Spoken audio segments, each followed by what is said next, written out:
Hoje nós vamos estudar a lição 10 do livro Religião dos Espíritos, que tem como título Examina a própria aflição. Examina a própria aflição para que não se converta a tua inquietude em arrasadora tempestade emotiva. Todas as aflições se caracterizam por tipos e nomes especiais. A aflição do egoísmo chama-se egolatria. A do vício chama-se delinquência. Da agressividade chama-se cólera. Do crime chama-se remorso. Do fanatismo chama-se intolerância. Da fuga chama-se covardia. Da inveja chama-se despeito. Da leviandade chama-se insensatez. Da indisciplina chama-se desordem. Da brutalidade chama-se violência. A aflição da preguiça chama-se rebeldia. A da vaidade chama-se loucura. Do relaxamento chama-se evasiva. Da indiferença chama-se desânimo. Da inutilidade chama-se queixa. Do ciúme chama-se desespero. Da impaciência chama-se intemperança. Da sovinice chama-se miséria. Da injustiça chama-se crueldade.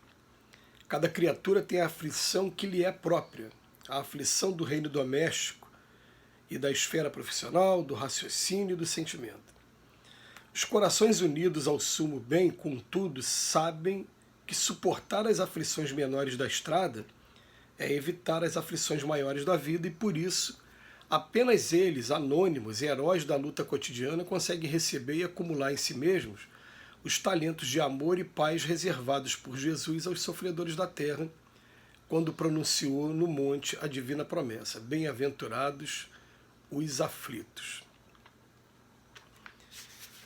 A gente vai encontrar no capítulo 5 do Evangelho segundo o Espiritismo, o maior capítulo do Evangelho, que tem como título Bem-aventurado os aflitos. E o Emmanuel, ele chama a nossa atenção, dando alguns nomes para cada uma das nossas aflições. E é interessante, né, que ele fala, por exemplo, né, vou pegar aqui um esporádico aqui, a aflição de quem pratica o crime. Ela vai se chamar o quê? Remorso. Depois vai vir aquele arrependimento e vai ser a aflição. E ele coloca tanta coisa aqui para a gente hoje que é muito difícil a gente não se enquadrar em um ou mais de um desses aqui. Mas o objetivo é que a gente observe, assim, a gente faça uma análise profunda de como anda a nossa vida e qual está sendo a aflição que eu estou tendo agora nesse momento. Se eu estou me queixando muito, olha só que coisa interessante, eu estou me queixando muito, talvez eu esteja vivendo a aflição da inutilidade.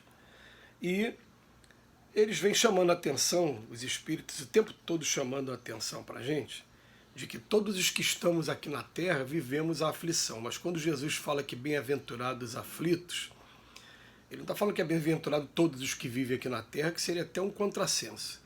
Ele está falando que bem-aventurados são aqueles que sabem aproveitar da aflição e entender-lhe as mensagens que estão ocultas por trás de cada aflição dessa.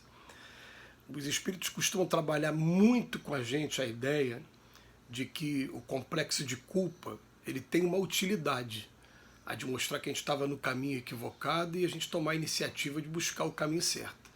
Mas que a gente não deve permitir jamais que o complexo de culpa deixe a gente estagnado, vivendo o tempo todo a mesma aflição. Então, eu estou vivendo agora uma desordem total. Por que a desordem total? Porque a desordem é a aflição da indisciplina. Eu tenho que procurar botar agora mais disciplina, eu tenho que tomar a iniciativa de, junto com essa culpa que a gente traz, falar, não, agora eu tenho que tornar isso produtivo, eu tenho que sair da inércia, eu tenho que fazer a minha parte. Ajuda-te e o céu te ajudará. Batei e abri-se-vos-á. Buscai e achareis. Pedi e obtereis. Então, várias faces aí do que está escrito no Evangelho para a gente.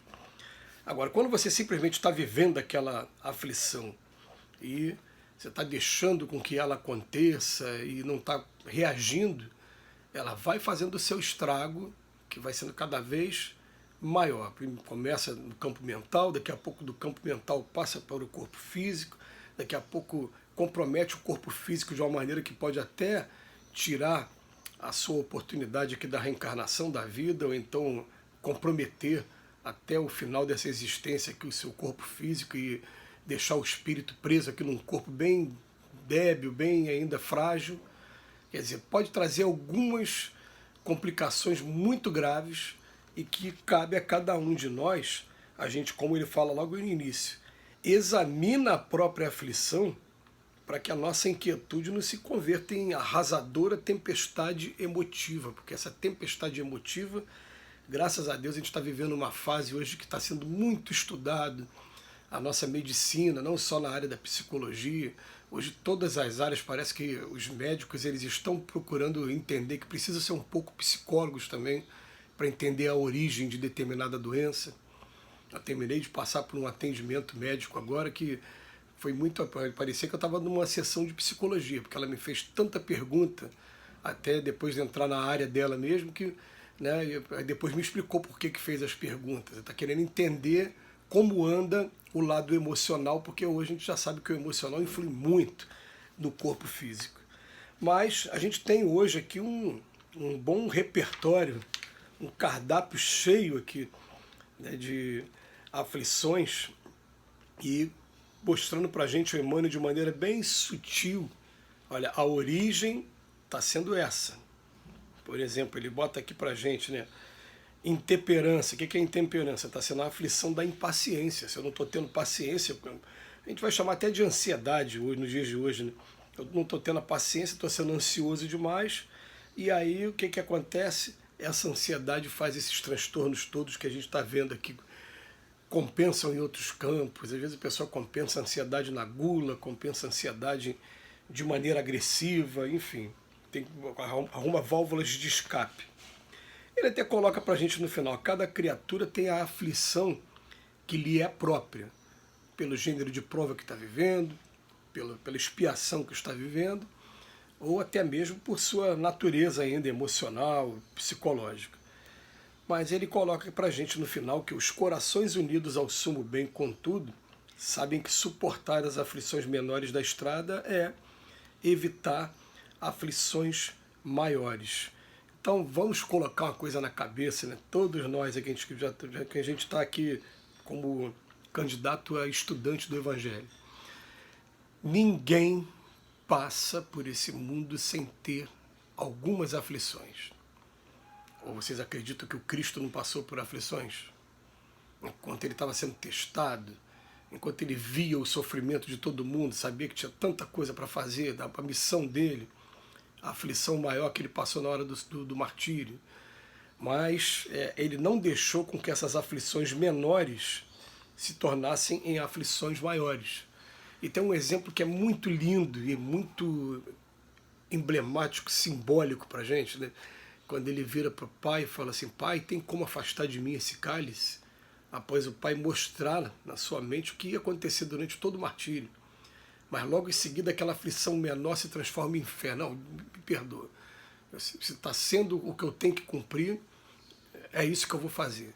E ele vai para a Via Crucis, sabendo que aquela é a determinação do pai mesmo, não deixa com que a aflição menor se transforme em aflição maior.